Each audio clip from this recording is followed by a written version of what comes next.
I'm actually delighted to be here this morning to talk about this work in particular here this morning. I spent, I don't know, the last 6 or so years deeply invested in sort of understanding school closures, understanding what they mean for children, what they mean for communities. What's interesting is a lot of this work kind of originates in the town in Oakland. Certainly got certainly accelerated in 2022 with the teacher kind of hunger protest that took place at Westlake Middle, which just I don't know it brought to the surface for me a really interesting tension that I think school closures represent as a matter of sort of equity in school systems, and that is in school closures you have this instance where. And again, this is sort of exemplified most clearly in the hunger protest that many of you all are familiar with. With school closures, we have like two things that are true at once. We have schools that are sort of viewed and deemed of insufficient enough value to close, right?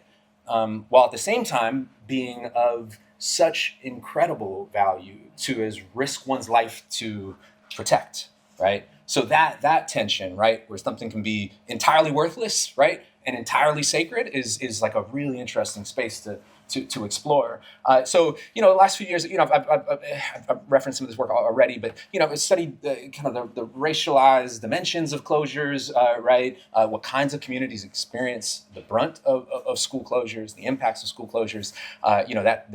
A lot of that work sort of tracks with what we would sort of expect. Yes, the school closure processes across the country, not just in California, are highly racialized, they're highly classed, right, in ways that can't be entirely explained by conventional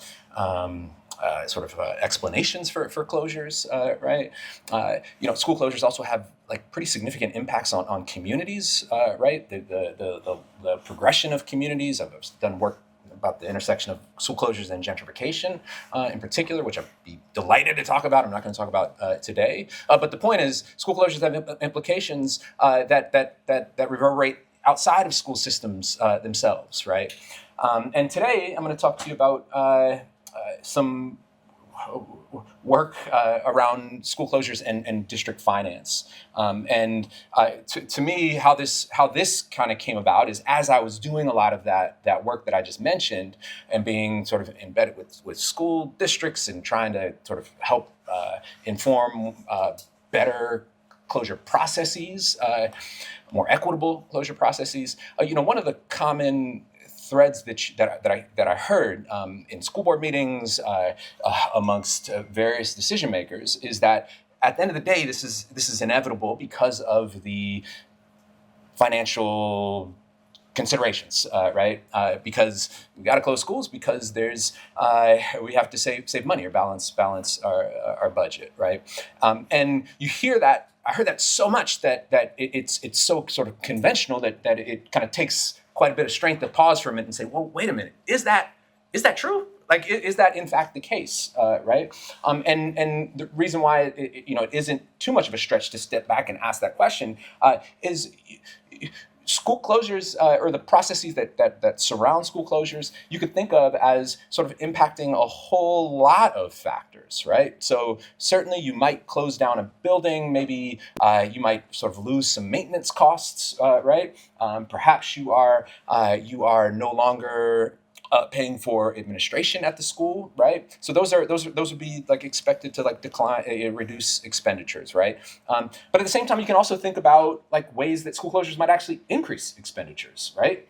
Closing down a building isn't free, right? You got to board that thing up. You got to put fences around it, right? That's not free, right? If you're sending students further away from their neighborhood, right? That could increase transportation costs, right? So you could kind of play this logic out enough to where you can begin to say, well, wait a minute, there's enough things here that could offset each other that we need to, or maybe even go in the opposite direction, that this is actually an empirical question, right? And so that's what kind of motivated this work.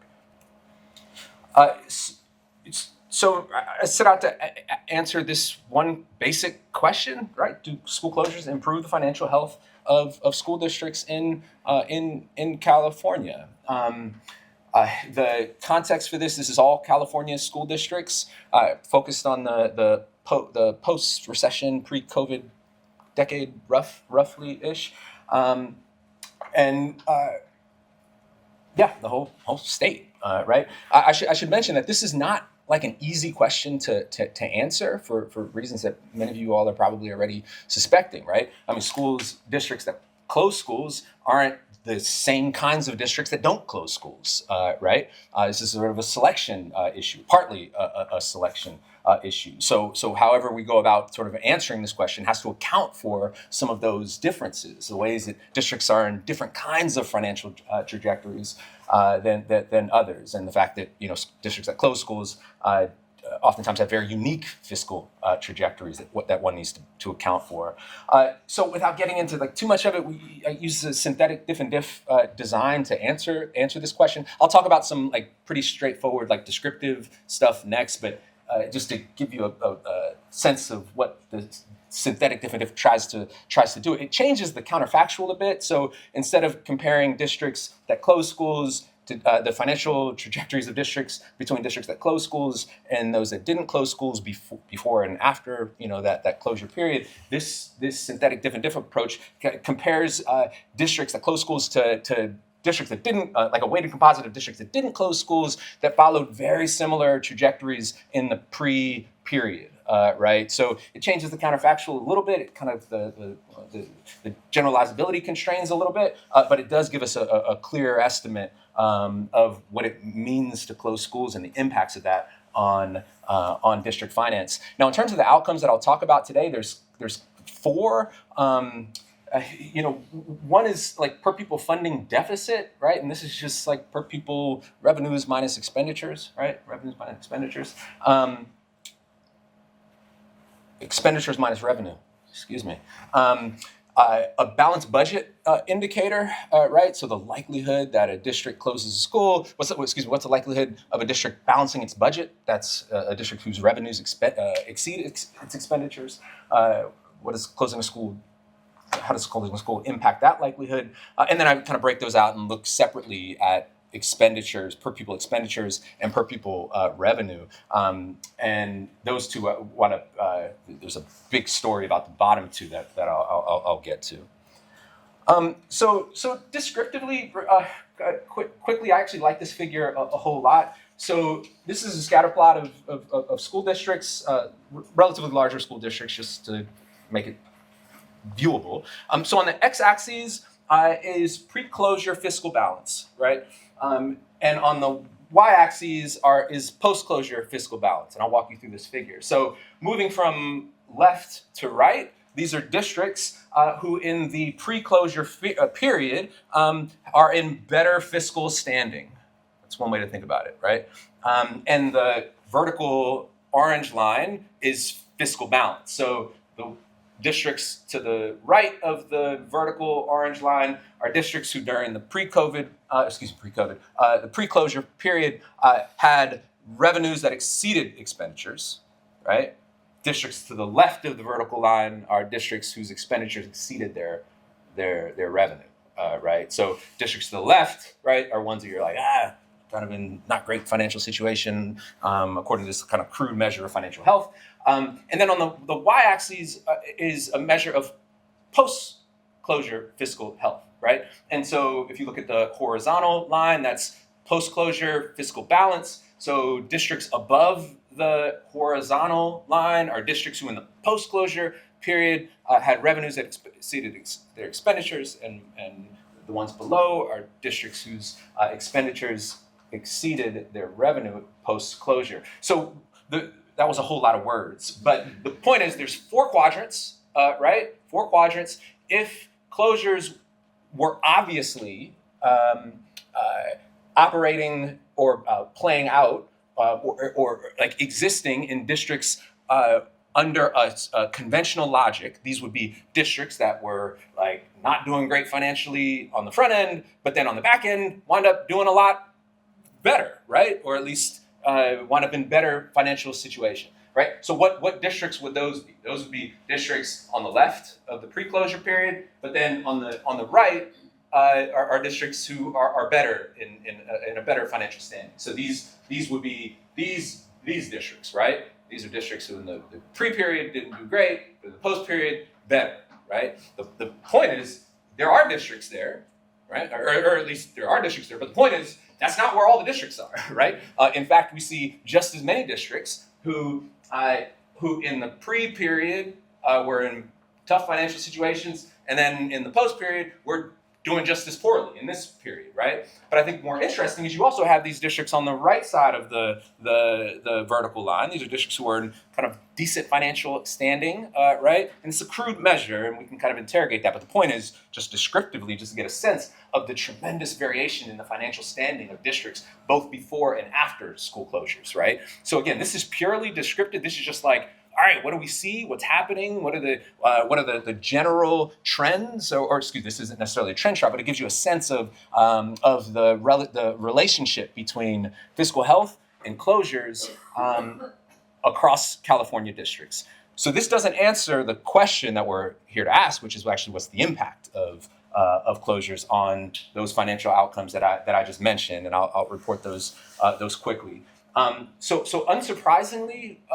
Based on the figure that I just showed you about just the tremendous variation in financial standing before and after school closures, closures did not, on average, improve financial district health. So looking at per pupil funding deficit, it's a relatively small estimate that's statistically indistinguishable from zero.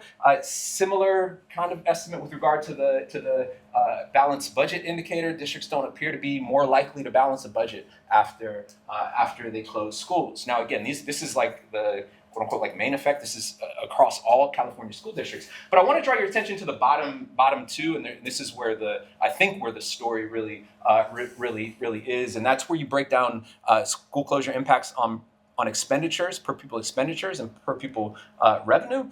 So what we find here, I should mention, both of these are statistically insignificant. But what we do find is that districts who are closing schools, on average, appear to be doing slightly better in terms of their financial expenditures. Now that's imprecisely estimated, but importantly, we also see these like similar magnitude in terms of their per pupil revenues declines, right? So again, both of these are statistically like insignificant, but the trend of what we're seeing here is that, all right, there appears to be like a bump in the direction of what we might expect in terms of per pupil expenditures declining, but we also see the same sort of direction of impact on the revenue side. Right now, it becomes clear when you disaggregate what we're looking at. This is every district overall. When you look at large districts in California, both of these estimates are statistically significant and large. Right. So in large urban districts, you see a decline of over $1,000 per pupil in expenditures. Likewise, you see a decline of roughly similar amount with regard to revenue. Right. So what this is kind of getting at is, okay, well, there appears to be something, there appears to be evidence in favor of this notion that school closures could in fact reduce expenditures, right? But there's like this other side of the fiscal ledger that actually doesn't get a whole lot of airtime in conversations about closures, and that's the impact of closures on revenue, on the revenue side. This is like the event study dynamics. So those of you who are interested in how these impacts sort of changed over time, right? I'll draw your attention to the bottom two panels, right? So panel C is the impact on per pupil expenditures. Panel D is the impact on per pupil revenue. Now, in these event study estimates, you actually do see some, and this is for districts overall, you do see some statistically meaningful sort of points in time in terms of effects of closures on expenditures and again on revenue. But again, the point is you could see how similar they are in magnitude. So the mechanisms, a lot of you all might be wondering, okay, well, what could be explaining this, right? What could be explaining why school closures could both reduce expenditures, but also revenue, resulting in like a net null? Well, it turns out it's an enrollment issue. It's an enrollment issue, and those of you who follow kind of closures and demographic patterns and trends, this is probably unsurprising to you. Closures lead to fewer students, right? You close schools, and this tracks with a lot of the earlier work that I cited, right? In terms of you close schools, there's a kind of disruption that's absorbed at the community level, all right? Connections to place become a little more tenuous, right? But the point is, closures lead to declines in students, and because of how we fund schools, right, in terms of average daily attendance, you reduce students, you reduce how many dollars districts have. I mean, it's a kind of straightforward story there. But the other kind of interesting part of this story as well is that we don't actually see any impacts on administration or teachers, right? So school closures happen across California, and these are like precisely estimated null effects on number of administrators, number of staff, numbers of teachers, right? Which also is kind of an interesting finding in and of itself, right? So in other words, the fixed cost structure remains largely intact, right? And expected expenditure savings do not fully materialize for the reasons that I just mentioned. I already noted the urban school districts. When you restrict what I just mentioned, the story that I just mentioned to large urban districts, everything that I just mentioned, like, gets clearer, right? There's like fewer qualifiers to the story in large urban districts. Rural districts across California, you don't really see much. Interestingly, cash-strapped districts, this also is like a really interesting finding. So if you restrict the analytic sample to districts that are in like really tough financial situations, right? Who like have expenditures that are like far exceeding their revenue, who have saving, like they have savings that don't like even come close to meeting any of the immediate needs that they have. When you restrict it to those districts, you don't see any effects either, right? And so what's interesting there is you would think that if closures operated as like a clean tool, right, of getting from point A to point B in the financial balancing equation, the cash-strapped districts would be the ones who were most motivated to move from point A to point B, and we don't actually see that being the case either. So I guess like the big idea that I want to kind of leave you with is schools, and maybe I should get to the final slide. It's school closures. They are like complex restructuring tools, right? That don't always play out in expected ways. And even since this work has come out, I mean, the thing the thing that appears to, drive a lot of the interest is the revenue side of this whole story, right? That when we have conversations about sort of cost savings analysis that most districts do, most of those analyses are entirely on one side of the ledger, right? They're entirely on the side of, okay, how is this impacting the expected expenses that we have, right? If this work does anything, it's to sort of encourage careful inquiry into the revenue side of things, right? And that is like not only how whatever district restructuring tools that we have at our disposal, school closures being one of them, how might they function either to like prevent revenue declines or increase revenues on the other end, and that's particularly the case in like large urban cities where schools oftentimes occupy quite valuable land value. Right now, the tricky thing there is, I mean, California is like awash in policies and procedures that make sort of offloading property or converting property, public school owned property into sort of revenue sources. So there's like a whole part of this sort of reform effort, right? That's about sort of understanding how we can better equip schools and districts to capture the value that might be able that might be available to them through a school reorganization effort like school closures. And then lastly, this whole talk was purely about financial outcomes, right? And the hidden dimension of revenue loss that appears to be a key driver of what we're observing in California. But there's like there's like so many other outcomes aside from financial that we need to be like weighing in any conversation we're having about closing this or that school, even if closing this or that school produces very good financial outcomes. There's other costs that we need to be aware of. So I will stop there, and I think maybe Q&A time. Yeah, thank you.